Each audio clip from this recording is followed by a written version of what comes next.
Welcome back, book lovers. My name is Lady Lauren Explorer, and this is my booktube channel. Today is the third book of the Experiment in Terror series by Karina Halle, and it's Dead Sky Morning, and I am super ready to read it. Super ready. So, let's just catch up on this. So we're following Perry and Dex, who are amateur ghost hunters. They go to, and they're trying to do like a web series. So they film at locations where the haunting is, and then edit and then put it on the web for the web show, all kind of stuff.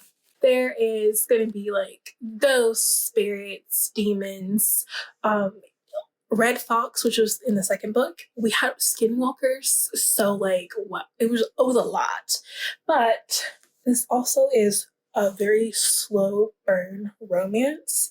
This series has 11 books, and as each book goes on, we start seeing Perry and Dex get closer and closer together.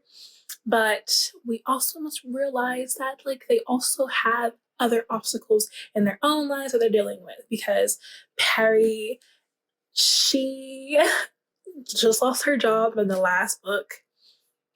Her parents don't know that she just lost her job. She's falling in love with Dex, and Dex has his own issues because Dex has a girlfriend, first of all. Second of all, there's something going on with him that like hasn't been brung up yet, but like we all see it, and it has to do with like his mentality or something, because like in Red Fox it's almost like he could read her mind, but they didn't tell us, the book didn't tell us that he could read her mind, but he kept saying, your mind is racing, your mind is racing, I know your deepest darkest fear, why aren't you talking to me? Like, it's just like a lot of things that's going on with him that like we don't know. And then there's this creepy clown lady who is telling us that they need to be together, and that Dex will tell Perry what it is Dex needs to tell her, and Perry is the thing that Dex needs in order to do whatever Dex needs to do, but we don't know any of that because it hasn't been brung up. And we got hints of it in Red Fox, but the person who would have told us what we needed to know perished, R.I.P. Rudy. But yeah, so that person's gone. So we're getting hints and bits of pieces of the bigger picture of them, but we don't know it and they don't know it. So I don't read the synopsis of any of the books anymore. Well, only the first one, but mainly because I'm going to be reading them anyways. I don't want to ruin it for myself, and I'm just going in there blind. So just stay with me as we go through our third book. But I will let you know, if you haven't read the first or second one, like I don't know why you're on this one, but hey, I'm glad you're with me. But in Red Fox, we had a kiss scene, and I was like super happy. I was like, yes. But then I was like, oh my gosh, no. Like, he has a girlfriend. Even though we don't like her. Like, he has a girlfriend. He just cheated. Oh. No. So I'm hoping this gets brung up in this book, or we just ignore the kiss. I don't know. And I am like super ready for this action-packed whatnot. Yes. Let's go.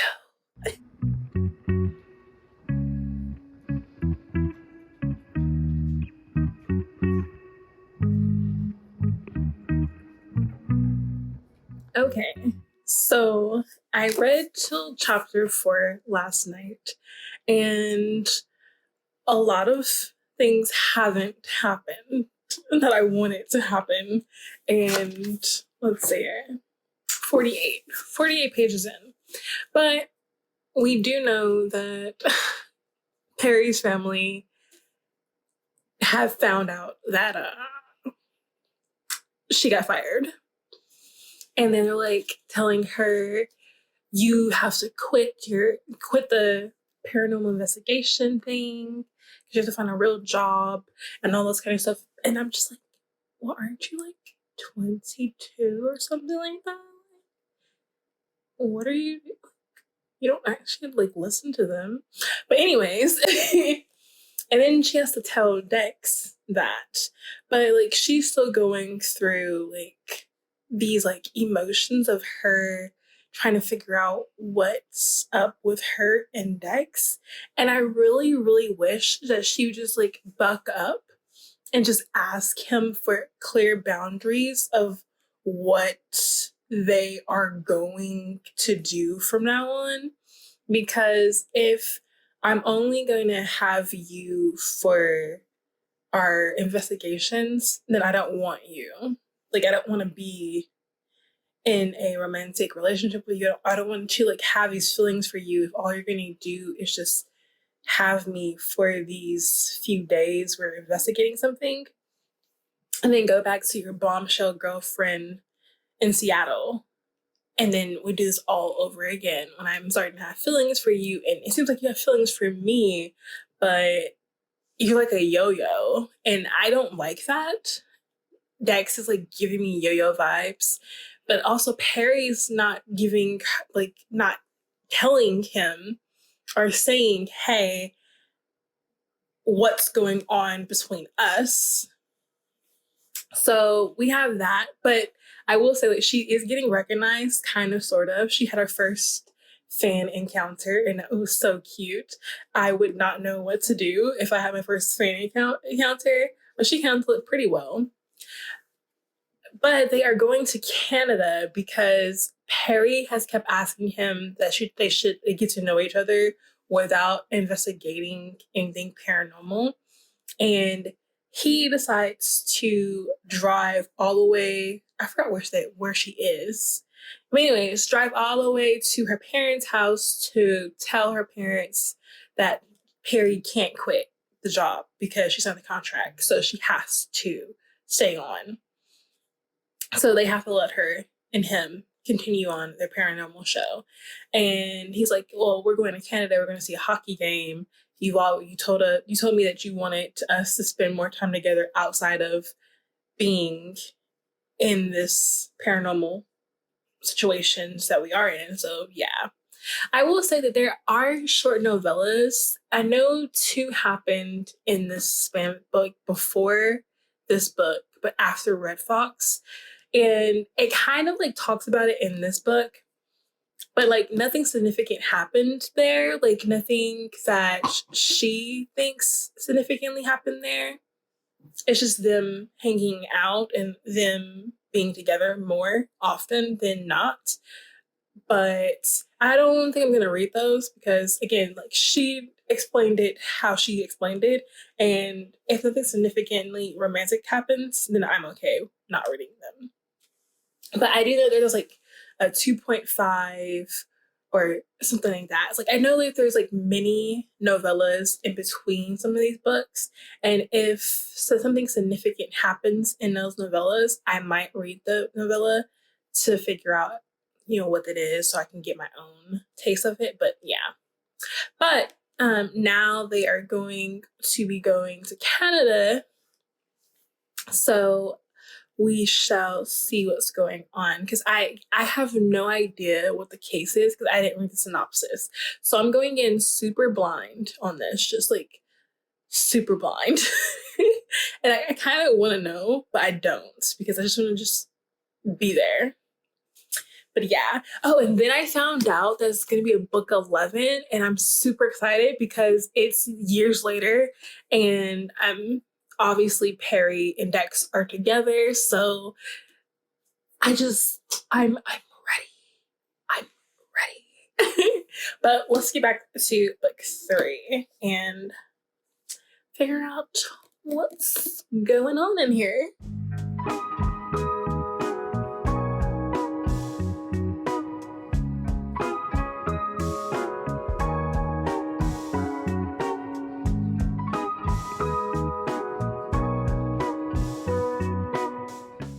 All right, so I like I'm at the 57% mark of the book, and I stopped on page 11. Not page, chapter 11. So 206 is where I'm at right now. And so much has happened to Perry and my feelings, because oh my gosh.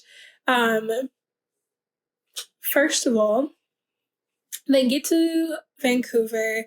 They meet with the ranger who hasn't been to the island that they're supposed to be going to for 5 years. But it was a leprosy island where they would have most of the people who contracted leprosy go to the island and usually perish and die. Perish. But people say that the island has been haunted. So Perry is just like,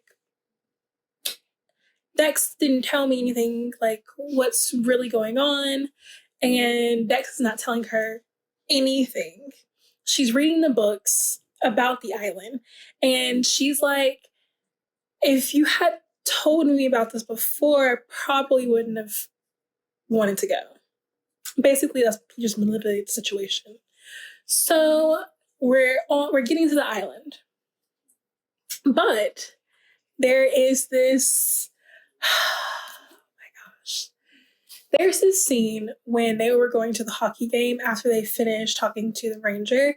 They go to the hockey game, and then like Dex gets this call, and he's very upset about something, and he doesn't want to tell Perry, but Perry's just like, she rolls with the punches, she's like not really combative.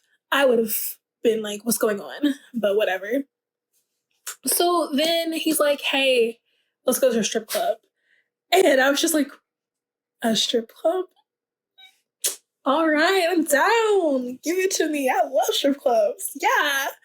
Perry's like, she's never been to a strip club. So that was interesting.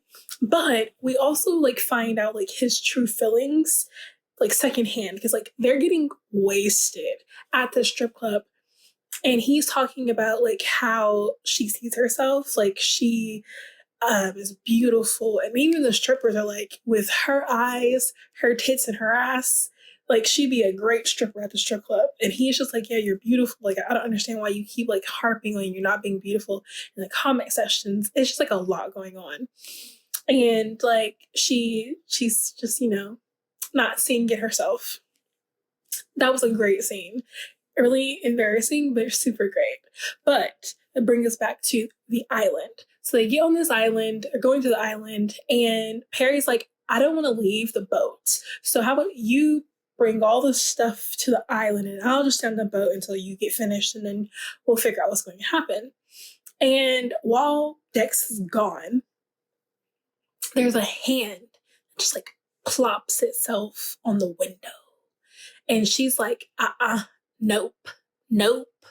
Like she gets to the bow of the boat and waits for Dex to come back. She's just like, hey, can you please check on the left side? There's nothing there, right? And he's like, no, there's nothing there. She's like, okay. All right. But as they're about to leave, she finally tells him, like, there's the hand on the window. And then they see an imprint of the hand. And he's just like, it's not a handprint. But, like, you get that hesitancy of, like, you're trying to deny what's, like, right in front of you. That's what he just did. So they get off that boat and go to the island. And my heart broke.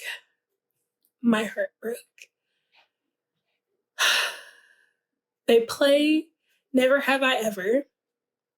and it gets you know, a little too real for Perry. And then they play truth or dare. And then Perry dares Dex to kiss her. And he's like, no, it's inappropriate. And then she's like, why? And he says that Jennifer is pregnant. And my heart sunk. I was just like, what? She's pregnant? And then I was just thinking, I was like, okay, maybe she cheated on him. So like, okay, not his baby. So then Perry asked him, is it like your baby? Like, it was a cliffhanger too, because like, it was then like he says she's pregnant and then goes to the next chapter. So then Perry asks him, like, is it your baby? And he's like, yes, it's mine. And I'm just like, no. Like, now you can't, like, she's gonna keep it, and she is, and like now, like, you can't really mess up the situation. So like, there's no point in Perry and Dex being together right now because that's super homewreckerish. Like, super homewreckerish. I just felt so bad. So bad. Then we get to like the next day, and like Perry is like hearing things and seeing things, and she almost drowns because she thinks that she's trying to save this little girl. And Dex sees her while she's doing this whole entire action, and he says that there's no little girl that we all just saw. So like, I'm just trying to figure out, is like Perry seeing, like, what is she seeing? Oh, and then the clown lady came back. I'm like all over the place. Like, there's so many things that like just like happened, and I'm just like, oh my gosh. But the clown lady came back, and it seems like the clown lady like knows Perry. And I'm thinking, I remember when Perry's parents said that like she had to go to a therapist because she kept having imaginary friends, and she even had an imaginary boyfriend when her sister said her sister said it like in, I think, book 2, Red Fox, before she goes off to New Mexico. So like, maybe the clown lady was like one of the spirits that Perry was talking to when she was younger. But the clown lady was like, hey, he's going to be afraid of you. And if you don't do something, then it's going to be you and me forever. And I'm just like, wait, what? Like, as in like, in the afterlife? But okay, so that's all I wanted to say, because like, it's just been like a lot. And now I can't even root for Perry and Dex because of the baby situation, and I really wanted them to be together, but and also, I don't know, Dex is like, the yo-yo situation is like really getting to me, and I'm just like, I now want Perry to be with the ginger boy from Red Fox, so Dex can figure out what he wants to do. She needs something in her life to bring joy, and it seems like Dex isn't right now because he doesn't even know what he wants. It's just like a lot, and I don't know. This romance is like getting super complicated and almost a little toxic. But it's not even a romance. Like, I know it's a romance, but like, it's not even a romance. So, but I'm going to continue. What am I saying? I'm going to continue this. I'm probably going to finish it tonight. I have like 100 or something pages left of it, and might as well do it. So I will see you in a little while. Wow. Okay, so a lot has happened. Like, I just finished. It's been 2 hours. Just finished. And so, let me tell you the tea. Jennifer, first of all, oh my gosh. Okay, hold on. Okay, so they find out that on this island that where the leopards were, there was a missionary that was going there to, help take care of them and bring them back to the Lord and all that kind of stuff. And there was a Reverend John who fell in love or very lust with a missionary woman named Mary, and he paid the church to have her come to Vancouver so he could be with her on this island, isolated. So obviously he took advantage of her. Obviously. She has a child. Then while she's having this child, she falls in love with a Chinese man who has leprosy and all that kind of stuff. It was a love triangle. But she gives birth, and then she realizes that both men don't love her. Like, she's obsolete now. They love her daughter, Madeline, and she hates Madeline because she is a child of, non-comp. And then all of a sudden, John and the leopards from the island kill her and her daughter. Like, what? Okay, so that's the story of like the island. So we get there and we're just like, okay, what's going on?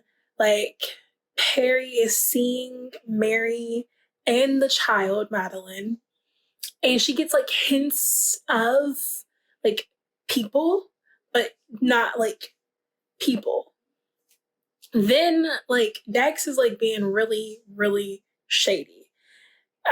He says one thing and then he doesn't, like, it seems like he doesn't believe her. So like she's saying she's seeing these things. He is saying, I believe you, but he doesn't want to believe her. So he's like, I don't believe you. They get into a really big couple of arguments about this conflict. And Mary keeps telling Perry that Dex wants something from her and he's jealous. And then Perry's like, well, what does he want? And Mary's like, ask him. And she's not going to ask him, obviously. So, but, oh my gosh, there's this one scene where there's this like wailing noise is coming outside of the tent. And Dex is like, I need to go see it. And Perry's like, no, like she feels something in her gut that says, don't go out there. It's dangerous. And so she tells him, and passion. It's nothing but like it's kissing, touching, clothes are flying off. It was great. And I was just like, no, he has a baby mama now and his girl. It's like, no, Perry, no. Dex, why? Angst. I was just waiting for it. Then like he gets her off and then he stops and he's like, I can't do this. And she's like, what do you mean you can't do this? He's like, I don't regret doing this, but I can't do this to you. I'm hurting you. And I'm just like, yes, like, but like you should have done this before. Like, oh my, like, why? Anyways, so they decide to like just act like it never happened. Oh my gosh. So they're trying to get off the island and they're getting sabotaged left and right. The markers that they use to figure out like where they are or where they were are getting switched. The floaty that they used to get from their boat to the island has been deflated by something. And it's just like a lot's going on. It was so good. The arguments that they were having, because we find out that Dex truly thinks that Perry is crazy. And then she's like, well, how can you think I'm crazy when you're the person that went to a mental institution? And he's like, how do you know that? And she's like, you think I'm crazy if I told you how I found this out. So I'm just like, But then, like, long story short, like, he realizes that there's something going on, and he sees Mary, because he hasn't been seeing her, or he's been seeing flashes of her, but he knows that Perry's been talking to Ghost, even though he thinks she's crazy. So then he actually sees Mary. Then he sees the leopards, because like they had a big argument, and then like Perry just like goes away. She runs off, and something attacks her, and she gets put into a coffin and then like put out to the sea. And he sees the leopards push this coffin out, and he's like, oh my gosh, Perry's in this coffin. So he goes, like, he just like ignores the leopards. Like, they shouldn't even be there anyway, but he ignores them, and then like goes to the sea and like opens the coffin, and there she is, almost about to die. It was so heroic and all that kind of stuff. But then at the end of it, we find out that Jennifer's not pregnant.